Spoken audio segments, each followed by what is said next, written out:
Leaders అందరికీ శుభోదయం అండి. ఈరోజు మనకు టాపిక్ 28వ రిపోర్టు కోఎంజైమ్ అనాలసిస్ రిపోర్టు గురించి మన అందరం కూడా తెలుసుకున్నాం. సార్, నా వాయిస్ క్లియర్గా ఉందా? క్లియర్ నా సార్? క్లియర్ వినపడుతుందా? క్లియర్ సార్, వినపడుతుంది sir. Okay sir, okay sir. ఈరోజు మనకు 28 రిపోర్టు కోఎంజైమ్ అనాలసిస్ రిపోర్టు. ఇది చాలా చాలా ఇంపార్టెంట్ సార్ మనందరికీ కూడా. ఈ రిపోర్ట్లో మనము ఏ విధంగా చెక్ చేసుకోవాలి, ఈ రిపోర్ట్లో మనకు వచ్చింది ఎన్ని రిపోర్ట్లు ఉంటాయి అనేది దాని గురించి మనం అందరం కూడా తెలుసుకున్నాం. కోఎంజైమ్ అన్నటువంటి రిపోర్ట్లో మనకు 6 రకాల రిపోర్ట్లు మన అందరికీ కూడా డిస్ప్లే అవుతాయి. దీని ద్వారా మనకు ఫస్ట్ రిపోర్టు నికోటినమైడ్. ఈ నికోటినమైడ్ అనేది నార్మల్ రేంజ్ వచ్చింది 2.074 నుంచి 3.309 మధ్య ఉంటే ఈ యొక్క నికోటినమైడ్ అనేది నార్మల్ రేంజ్గా ఉన్నట్టు మనం గుర్తించవచ్చు. సార్, ఈ 6 కూడా చాలా ఇంపార్టెంట్ సార్. అన్నీ కూడా స్టార్ మార్కులు పెట్టుకోండి. కోఎంజైమ్ సంబంధించినటువంటి రిపోర్ట్లలో నికోటినమైడ్ అనేది వివోలో ఒక ముఖ్యమైన కోఎంజైమ్. హైడ్రోజన్ బదిలీ యొక్క జీవ ఆక్సీకరణ పాత్ర పోషిస్తుంది. వివిధ రకాల ఎంజైమ్ వ్యవస్థను సక్రియం చేయగలదు. న్యూక్లిక్ ఆమ్లము, ప్రోటీను, పాలిసాకరైడ్లు సంశ్లేషణ మరియు జీవక్రియను ప్రోత్సహించగలదు. పదార్థ రవాణా నియంత్రణ మరియు నియంత్రణ పెంచుతుంది మరియు జీవక్రియను మెరుగుపరుస్తుంది. ఈ నికోటినమైడ్ అనేటువంటి ఈ రిపోర్ట్లో మనము ఇది ఖచ్చితంగా అందరికీ కూడా నార్మల్గా ఉంటే కోఎంజైమ్ సంబంధించినటువంటి కోఎంజైమ్లో మొత్తం రకరకాల ప్రాబ్లమ్స్ ఉంటాయి. మీకు 5వ రిపోర్ట్ చెప్పినప్పుడు కోఎంజైమ్ సంబంధించిన పూర్తి వివరణ వివరిస్తాను. కాబట్టి ఈ నికోటినమైడ్ సంబంధించిన వరకు మనం ఖచ్చితంగా చూడాల్సిందే, దాని గురించి ఖచ్చితంగా మనము చెప్పాల్సిందే అండి. ఇది first report. Star mark important పెట్టుకోండి, అందరికీ కూడా చాలా ఇంపార్టెంట్ అండి మనకు. ఇప్పుడు సెకండ్ రిపోర్టు బయాటిన్. ఇది ఈ బయాటిన్ అనేది మనకు వచ్చింది విటమిన్ B7. విటమిన్ B7 యొక్క రసాయన నామం బయాటిన్. ఈ బయాటిన్ మూలాలు ఎక్కడుంటాయంటే కాలేయము మరియు ఇది యొక్క నార్మల్ రేంజ్ 1.833 నుంచి 2.979 మధ్య ఉంటే ఈ యొక్క బయాటిన్ రిపోర్టు నార్మల్గా ఉన్నట్టు మనము గుర్తించవచ్చు. ఇందులో మనకు విటమిన్ B7 యొక్క రసాయనిక నామం ఏముందంటే బయాటిన్. ఈ బయాటిన్ మూలాలు కాలేయము మరియు ఇతర వివిధ మాంసాలు, గుడ్డు పచ్చజొన్నలు, గింజలు మరియు విత్తనాలలో ఈ యొక్క బయాటిన్ అనేది పుష్కలంగా లభిస్తుంది. బయాటిన్నే విటమిన్ B7 అని కూడా అంటారు. ఈ బయాటిన్ యొక్క విధులు ఏంటంటే నాడీ వ్యవస్థ ప్రభావం చూపుతుంది, కాలేయ జీవక్రియ ప్రభావం చూపుతుంది, కణాల పెరుగుదలకు తోడ్పడుతుంది. ఈ బయాటిన్ విటమిన్ సి సంశ్లేషణ అవసరమైనటువంటి పదార్థము. కొవ్వు మరియు ప్రోటీన్ పదార్థాలు సాధారణ జీవక్రియకు అవసరం. శరీరం యొక్క సహజ పెరుగుదలకు మరియు సాధారణ పనితీరు నిర్వహించడానికి ఈ బయాటిన్ అనేది లేదా విటమిన్ B7 అనేది అవసరం. దీన్ని మనము బి కాంప్లెక్స్, నీటిలో కరిగే విటమిన్ ఏదంటే బయాటిన్ అనమాట. బి కాంప్లెక్స్ ఇది మన నీటిలో కరిగే విటమిన్లుగా పనిచేస్తుంది. ఈ బయాటిన్ అనేది లేదా విటమిన్ B7 అనేది పదార్థం యొక్క ముఖ్యమైన కొవ్వు మరియు ప్రోటీన్ జీవక్రియ, అలాగే జీవక్రియకు అవసరమైనటువంటి పోషకాలు, సాధారణ పెరుగుదల, అభివృద్ధి మరియు ఆరోగ్యం నిర్వహించడానికి కూడా దోహదపడుతుంది ఈ యొక్క బయాటిన్. ఈ బయాటిన్ వల్ల మనం అందరికీ కూడా మనము ఇంతకుముందు డిస్కస్ చేసుకున్నట్టు మన దగ్గర బయాటిన్ టాబ్లెట్ కూడా ఉందండి. ఈ బయాటిన్ టాబ్లెట్ వల్ల మెయిన్ ఫంక్షన్ ఏమంటే పెరుగుదల, అభివృద్ధి, ఆరోగ్యంగా ఉండడానికి దోహదపడుతుంది. కాబట్టి బయాటిన్ లోపం లేకుండా మన అందరం కూడా చూసుకున్నామంటే హెల్తీగా ఉన్నట్టు, మరుగజ్జు లేకన్నా, మెచ్యూరిటీ లేకన్నా ఉన్న వాళ్ళు మనకు పుట్టే పిల్లలు వచ్చింది ఆ గ్రోత్ మరియు డెవలప్మెంట్ తక్కువగా ఉన్నట్టు కనపడుతుంది. హెల్తీగా ఉండరు. కాబట్టి ఇది హెల్తీగా ఉంటేనే మనం అందరం కూడా ఈ యొక్క ప్రాబ్లం నుంచి బయటపడి ఈ మన బాడీలో one of the best organic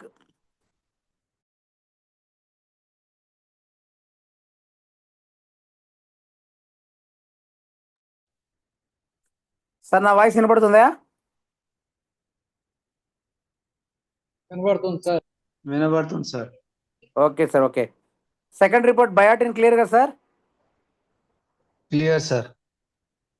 okay, next third report sir, pantothenic acid. ఈ పెంటోథెనిక్ యాసిడ్ అనేది నార్మల్ రేంజ్ వచ్చింది 1.116 నుంచి 2.10 మధ్య ఉంటే దీన్ని నార్మల్గా ఉన్నట్టు మనం గుర్తించవచ్చు. బయాటిన్ పెంటోథెనిక్ యాసిడ్, దీన్ని విటమిన్ రూపంలో విటమిన్ B5 అంటారంట. విటమిన్ B5 అంటారండి. విటమిన్ B5 యొక్క సైంటిఫిక్ నామం ఏంటంటే పెంటోథెనిక్ యాసిడ్. ఈ యొక్క విటమిన్ B5 లోపం వచ్చే సమస్యలు మనకు తలనొప్పి, అలసట, చిరాకు, పేగు ఆటంకాలు, కడుపు నొప్పి, కడుపులో నొప్పులు, చేతులు మరియు కాళ్ళ తిమ్మెర్లు, బర్నింగ్ ఫీట్ సిండ్రోమ్, వాంతులు, నిద్రలేమి, డిప్రెషన్కు గురవుతారు విటమిన్ B5 లోపం వల్ల. దీని సైంటిఫిక్ పెంటోథెనిక్ యాసిడ్. ఇదండి ఈ సమస్యలన్నీ వస్తాయి మనకు. ఇప్పుడు మనం ఎప్పుడైతే ఈ యొక్క పెంటోథెనిక్ యాసిడ్ లేదా విటమిన్ B5 లోపం వచ్చిందంటే మనకు వచ్చింది శరీరంలో శక్తి తయారీలో పాల్గొంటుంది. కొవ్వు మరియు జీవక్రియ నియంత్రించడానికి, మెదడుకు, అదేవిధంగా ఎవరో డిస్టర్బెన్స్ చేస్తున్నారు.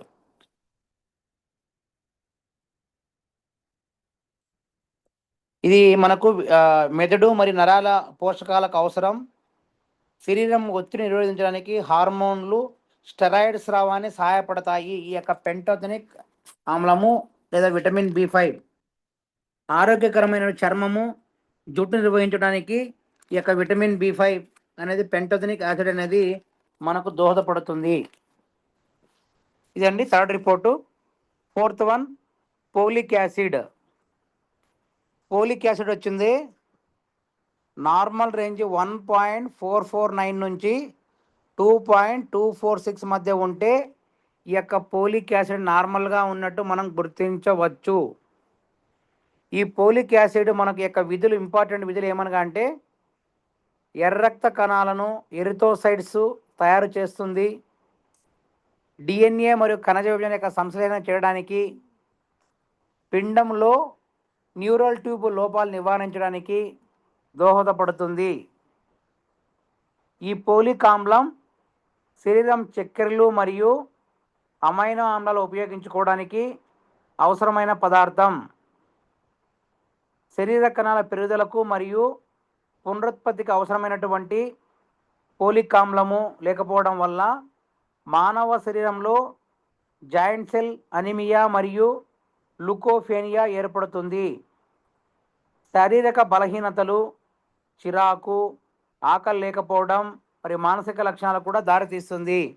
ఈ పోలిక్ యాసిడ్ అనేది ఎస్పెషలీ మనకు మేజర్గా గర్భిణీ స్త్రీలకు చాలా అవసరం అండి.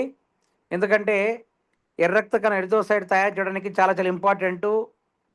ఎందుకంటే మనకు బేబీ మన గ్రోత్ వచ్చినప్పుడు కానీ, బేబీ పుట్టినప్పుడు కానీ ఈ యొక్క పోలిక్ యాసిడ్ లోపం అనేది ఎదుర్కొంటుంటుంది.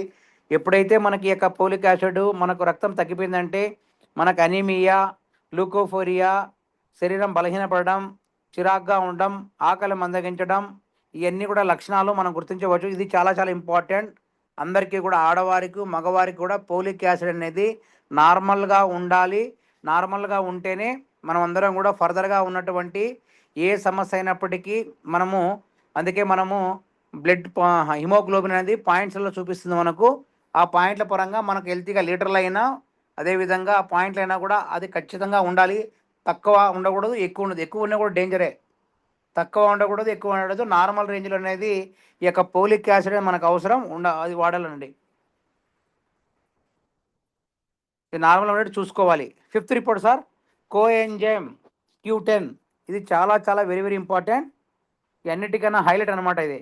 కోఎంజైమ్ Q10 0.831 నుంచి 1.588 మధ్య ఉంటే నార్మల్గా ఉన్నట్టు మనం గుర్తించవచ్చు.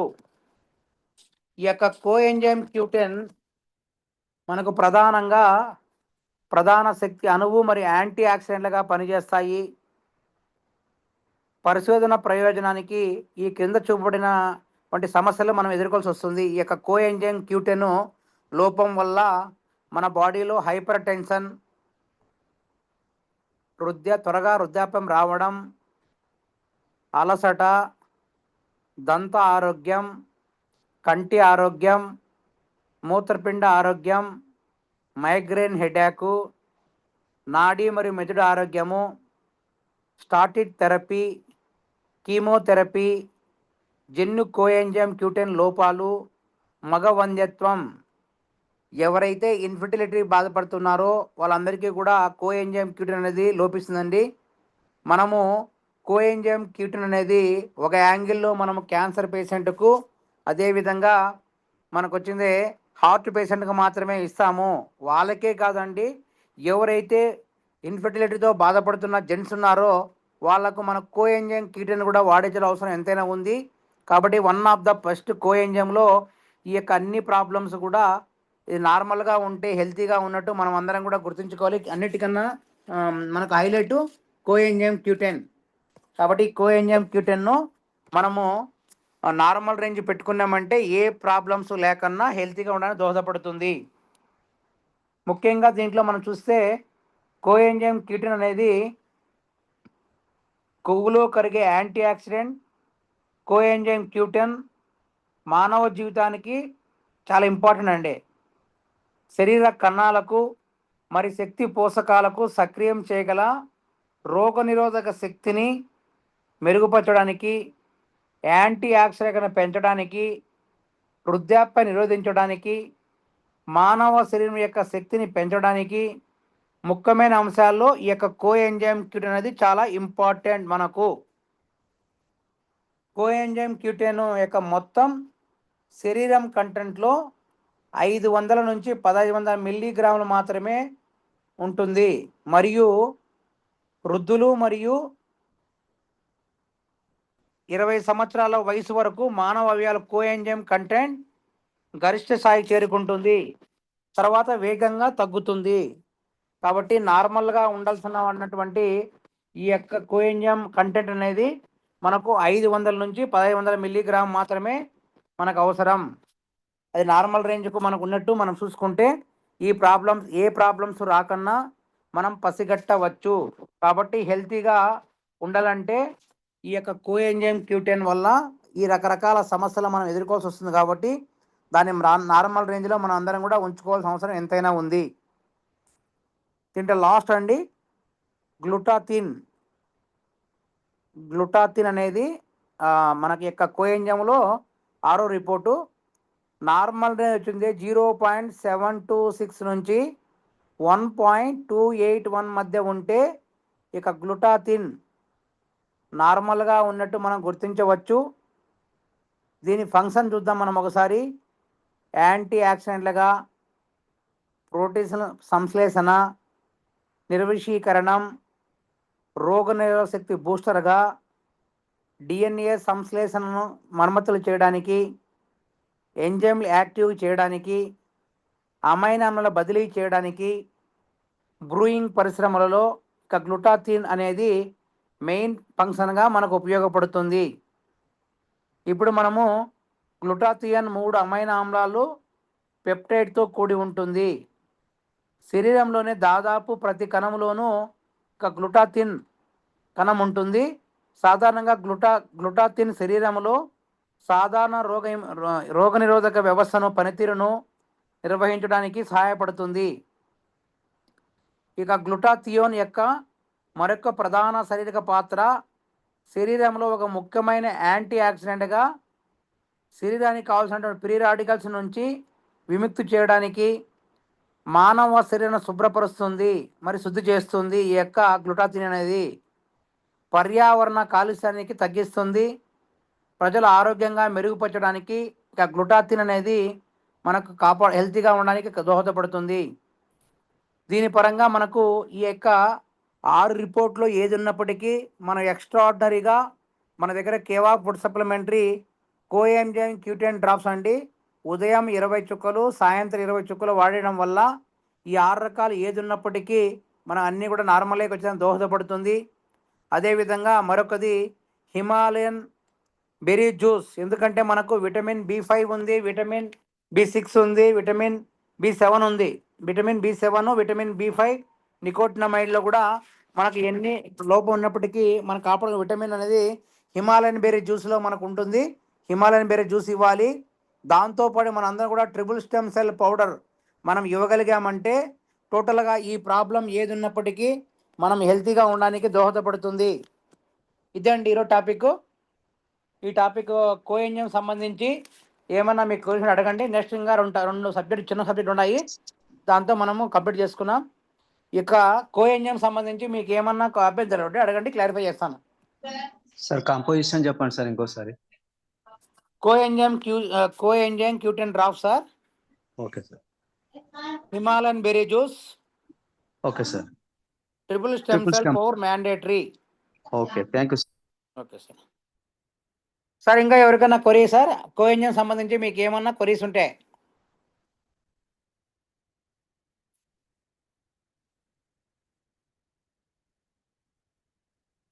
అందరికి clear sir coenzyme? Clear sir.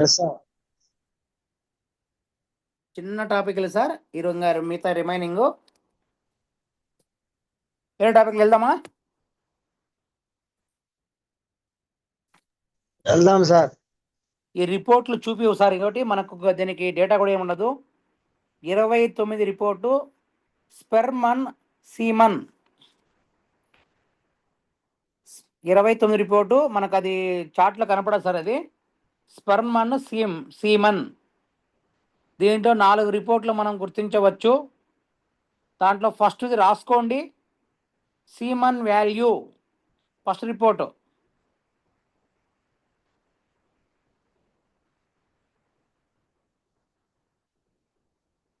దీని అనాటమీ క్లాస్ అనాటమీ కూడా ఏముండదండి సీమన్ అండ్ స్పెర్మ్లో. స్పెర్మ్ అండ్ సీమన్లో సీమన్ వాల్యూ సార్ 1.502 నుంచి 6.028 మధ్య ఉంటే నార్మల్గా సీమన్ వాల్యూ మనం గుర్తించవచ్చు. 1.502 నుంచి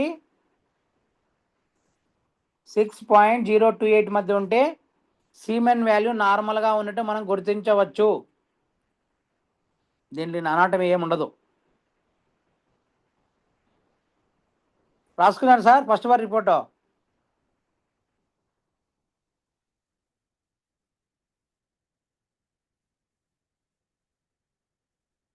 సార్ రాసుకున్నాను సార్. ఎస్పెషల్లీ ఇది మగవాళ్ళకు ఉంటుంది సార్. మగవాళ్ళకు వచ్చింది స్పర్మ్ కౌంటు వచ్చింది తక్కువ ఉంటే పిల్లలు మనకు వాళ్ళకు ఇన్ఫర్టిలిటీ గురవుతారు.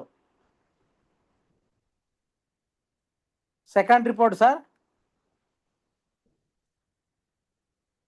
లిక్విఫైరింగ్ టైం 10.283 నుంచి 30.282 మధ్య ఉంటే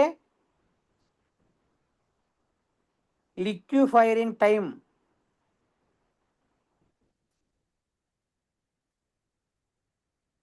10.283 నుంచి 30.282 మధ్య ఉంటే నార్మల్గా గుర్తించవచ్చు. Third report, number of sperms 2.483 నుంచి 3.93 మధ్య ఉంటే నెంబర్ ఆఫ్ స్పర్మ్ నార్మల్గా ఉన్నట్టు మనం గుర్తించవచ్చు.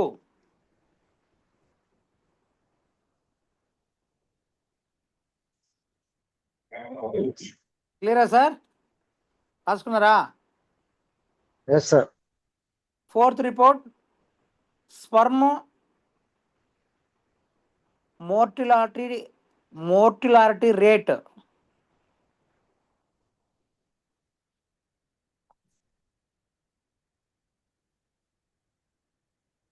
జీరో 0.637 నుంచి 0.877 మధ్య ఉంటే sperm motility rate, MOTILITY motility rate 0.637 నుంచి 0.877 మధ్య ఉంటే నార్మల్గా ఉన్నట్టు గుర్తించవచ్చు. ఈ 4 రిపోర్ట్లు సార్. స్పర్మ్ అండ్ సిమన్ అనాటమీ ఏమి ఉండదు సార్ దీంట్లో. ఈ 4గిట్లో మనకి ఏ ప్రాబ్లం ఉన్నప్పటికీ మనం ఇవ్వాల్సినటువంటి food supplementary Himalayan shilajit regime, ఎంటోన్ tablet, triple stem cell powder, ఈ 3 కాంబినేషన్ అద్భుతంగా పనిచేస్తుంది. ఇక స్పెర్మ్ కానీ సిమన్ కానీ తక్కువ ఉన్నప్పుడు మీరందరూ కూడా ఎవరైతే ఇన్ఫర్టిలిటీతో గురవుతున్నారో వాళ్ళకు ఈ కాంబినేషన్స్ 3 ఇవ్వగలిగారంటే చాలా ఎక్స్ట్రాడనరీగా పనిచేస్తుంది. హిమాలయన్ శిలాజిత్ రెజిమ్, ఎంటోన్ tablet, triple stem cell powder కానీ టాబ్లెట్ కానీ డ్రాప్స్ కానీ మీ ఇష్టం, ఏదైనా ఇవ్వచ్చు మూడిట్లో. క్లియరా sir? 29 report. Any query? Clear sir. Next వేరే రిపోర్ట్కి వెళ్దామా? Yes sir. Last report, blood lipids.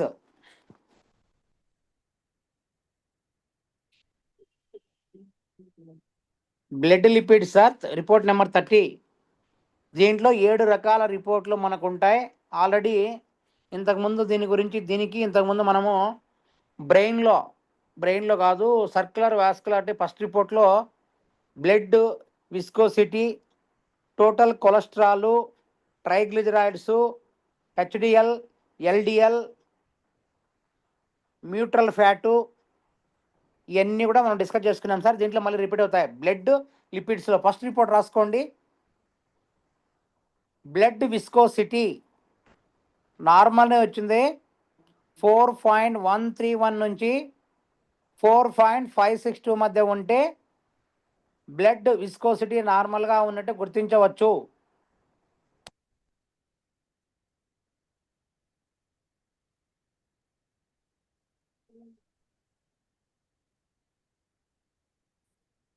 Second report, total cholesterol 1.833 నుంచి 2.979 మధ్య ఉంటే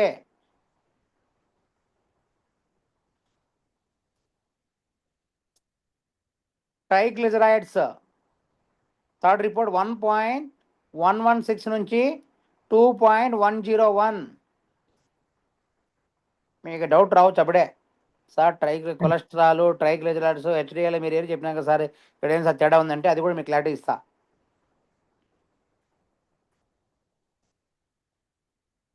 థర్డ్ రిపోర్ట్ ట్రైగ్లిజరైడ్ రాసుకున్నాను సార్, 1.116 నుంచి 2.101.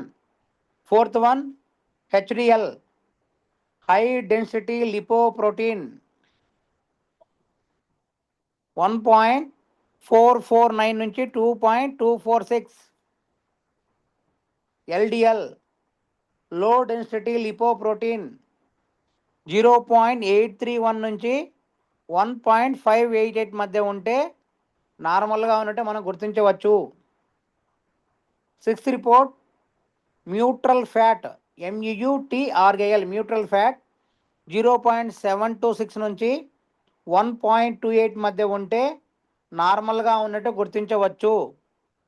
Last report, circulating immuno complex 13.012 నుంచి 17.7291 మధ్య ఉంటే సర్క్యులేటింగ్ ఇమ్యూన్ కాంప్లెక్స్ నార్మల్గా ఉంటే గుర్తించవచ్చు. ఇది అనాటమీ లేదు సార్, అనాటమీ ఏం అవసరం లేదు. ఆల్రెడీ మనము విస్కోసిటీ, కొలెస్ట్రాల్ గురించి, ట్రైగ్లిజరైడ్ గురించి, HDL, LDL గురించి డిస్కస్ చేయడం జరిగింది. కాబట్టి దీన్ని మళ్ళా స్పెసిఫిక్గా చెప్పుకోని అవసరం లేదు. ఈ 7 రకాల ఏ ప్రాబ్లం ఉన్నప్పటికీ మనం ఇచ్చేది cholesterol care tablet, milk thistle drops, triple stem cell powder, ఈ 3 కాంబినేషన్లో 6 మంత్స్ మనం వాడగలిగామంటే టోటల్గా ఈ యొక్క ప్రాబ్లం అన్నీ కూడా క్లియర్ అయిపోతాయి sir.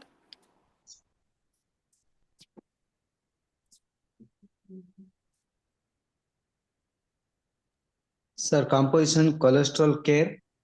Milk thistle drops, okay sir. Triple stem cell powder sir, powder కానీ టాబ్లెట్ కానీ ఏదన్నా కానీ, ఓకేనా? Okay sir. ఇది సార్ ఈరోజు టాపిక్.